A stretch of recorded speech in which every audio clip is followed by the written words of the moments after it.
आदाब दोस्तों, मैं doctor S Ali, health is wealth with doctor S Ali. इस चैनल में मैं आपका इस्तकबाल करता हूं। आज हम बात करेंगे आजकल के हालात में जो एक बुखार चल रहे हैं, वायरल फीवर, उसके ऊपर। अभी जितने केसेस आ रहे हैं वो ज़्यादातर वायरल फीवर के हैं। मलेरिया या टाइफाइड या और कोई फीवर अभी नहीं, एक तरफा वायरल फीवर के पेशेंट्स आ रहे हैं। और एक घर में अगर एक इंसान को हो जाता है तो ज़्यादातर ये देखा गया है कि और लोगों को भी हो जा रहा है। इसमें सबसे बड़ी परेशानी ये है कि जोड़ों में बहुत ज़्यादा दर्द होता है, हाथों और पैरों में इस तरह का दर्द होता है जैसे आर्थराइटिस या जोड़ों की बीमारी में होता है। और उसके बाद कुछ देर बाद फीवर शुरू होता है जो 2-3 दिन भी रह जाता है कि जो लोग ज़्यादा कमज़ोर हैं या इम्यूनिटी जिनकी कम है उनको हफ्ता भी भर भी लग जाता है। और प्रॉपर रिकवरी में 15 से 20 दिन तक कमज़ोरी और दर्द और चक्कर, ये सब परेशानियां पेशेंट को रहती हैं। तो इससे बहुत लोग परेशान हैं, दर्द बहुत ज़्यादा होता है, चकत्ते पड़ जाते हैं बॉडी पर, और खांसी नज़ला भी कुछ लोगों को रहता है, और गले में और मुंह के अंदर खराश और लालपन। जैसा स्किन के ऊपर लालपन है, ऐसा मुंह के अंदर भी लालपन आता है और खुजली आती है। और पेट से रिलेटेड इसमें प्रॉब्लम नहीं देखने में आ रही है। और बहुत ज़्यादा तेज़ फीवर फीवर उतना ज़्यादा नहीं है जितना पेन है, यानी कि इसके सिम्टम्स चिकनगुनिया से मिलते हुए हैं, पर हमने देखा चिकनगुनिया ज़्यादातर केस में नहीं है। तो इसमें नया वेरिएंट कोई है, उसका देखा गया कि H3N2 नाम का एक वायरस का इन्फेक्शन लोगों में फैल रहा है, जिसके कुछ सिम्टम्स कोरोना जैसे भी हैं, पर कोरोना का टेस्ट किया गया तो वो निगेटिव आया है। और H3N2 वायरस आइसोलेट हुआ है, जिसके ये लक्षण है जो मैंने अभी बताए हैं। उसका कोई पर्टिकुलर इलाज भी नहीं है। इसके इलाज में और बचाव में यही है कि छींकने से, खांसने से अपने आप को दूसरे लोगों से दूर रखें और अपनी इम्यूनिटी का ख्याल रखें। गर्म चीज़ें या नॉन वेज और फास्ट फूड से बचें, और लिक्विड्स लेते रहें बिना फीवर के भी।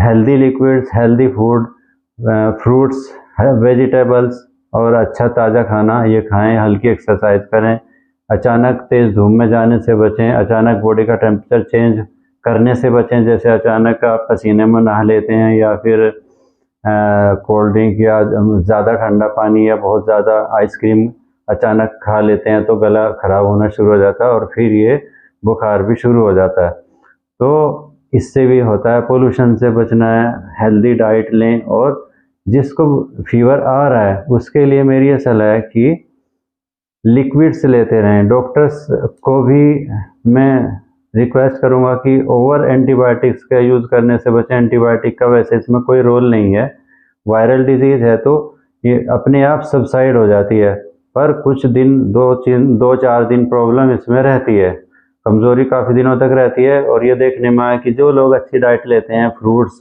नारियल पानी, अच्छे ड्रिंक जिनमें पानी है, नारियल पानी है या दूध है या अनार का जूस है, इस तरह की चीज़ें ले रहे हैं। और सेमी लिक्विड लिक्विड और सेमी लिक्विड दलिया, खिचड़ी, खीर, इस तरह के आइटम्स खाने हैं और भारी खाने से बचना है।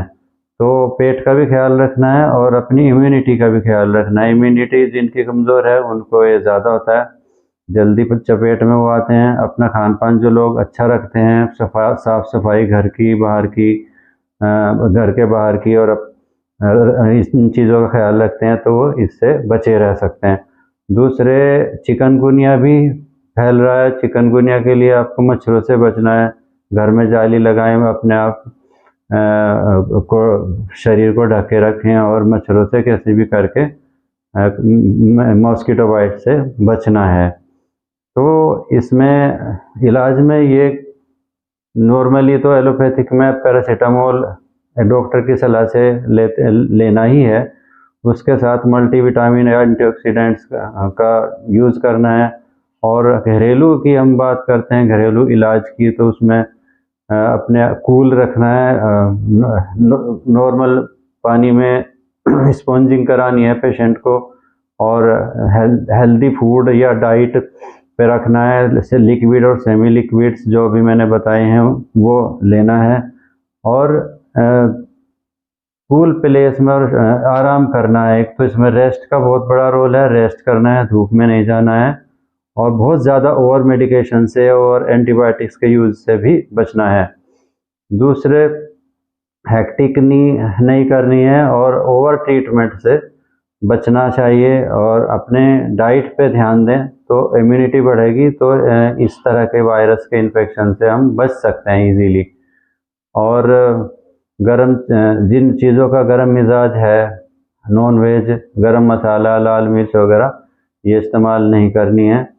और एक मोरिंगा का कैप्सूल भी आता है। मोरिंगा एक बहुत अच्छी जड़ी बूटी है। वो एक पेड़ के सारे हिस्से, जड़, उसके तना, उसके पत्तियाँ मोरिंगा की इस्तेमाल में आती है। एक एंटीपायरेटिक भी है और बहुत ही अच्छी क्वालिटी का एंटीऑक्सीडेंट है। इसका इस्तेमाल सुबह शाम एक कैप्सूल मोरिंगा का लें, और गिलो की एक 42 किलो की बेल और उसमें 2-4 पत्ते हों, उनको उबाल के सुबह शाम वो पीते रहें, और लिक्विड्स लेते रहें, और साफ़ सफाई का ख्याल रखते हैं, तो इस बीमारी से हम अपने आप को बचा भी सकते हैं, और हो गई है तो ठीक भी कर सकते हैं। तो घबराने की इसमें कोई बात नहीं होती, संयम रखना होता है। जब अगर किसी को फीवर है तो घबराना नहीं है, ओवर ट्रीटमेंट से आपको बचाना है, और इन बातों का ध्यान रखना है जो मैंने अभी बताई हैं। उम्मीद करूँगा कि इन बातों से आप लोग फ़ायदा उठाएंगे, और खुश रहिए, स्वस्थ रहिए। अगर मेरा जो मैंने बात बताई है ये आप इसको लाइक करते हैं तो हमारे चैनल को लाइक कीजिए और सब्सक्राइब भी करिए। Thank you.